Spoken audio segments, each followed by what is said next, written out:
In this lecture, we're going to explain how to find the response of a linear time invariant system where the input signal is discrete time signal, and X and H, both of them, they have finite length. If you see here, X of n, 3 elements, H of n has 4 elements. And we did explain in previous video how to find the value of the output or the expression of the output using analytical method. We are done that, and a multiplication method. This time we're going to use tabulation method. How we'll do that?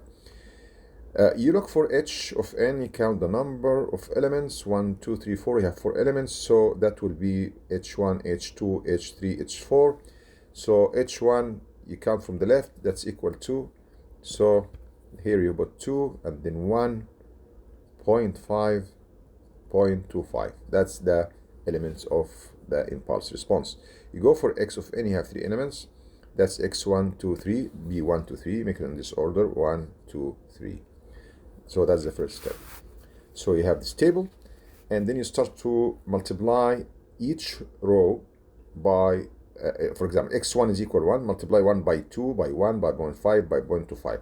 1 times 2 is equal 2, 1 times 1 is equal 1, 0.5, 0.25. For the second row here, X2 is equal 2, multiply 2 by everything in the top for H, 2 times 2 is equal 4, 2 times 1 is equal 2, 2 times 0.5 is equal 1, 2 times 0.5 is equal 0.5. The last row, X3 is equal 3, 3 times 2 is equal 6, times 3, 1.5, 0.75. So you did the multiplication. Now we go for the second step. You go for the diagonal elements. That's the first one. You just make diagonal like that, and make sure that, okay, you did diagonal for every single one. Of course, you don't take the top row or the column. They are the values for X and H. And then what you'll do, okay, now you start to write the response, Yn equal the first diagonal 2, that should be the first element, 2. Then the second diagonal has 2 elements, 4 and 1. You add them, 4 and 1 is equal 5. The third one, we're counting from the left to the right. The third diagonal has 6, 2.5. That's 6 plus 2 is equal 8.5.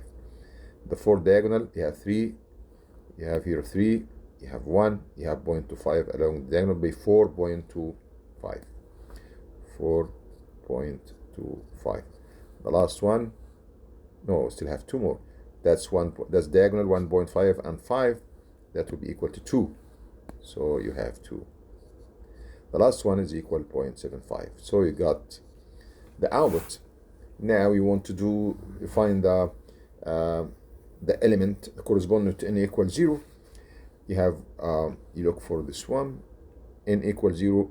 It's second place for X. For H, it's the third place. And add them, subtract 1. You got 5 minus before, so that'll be the fourth place. 1, 2, 3, 4. That's it. And that will be the answer. Okay. Thank you.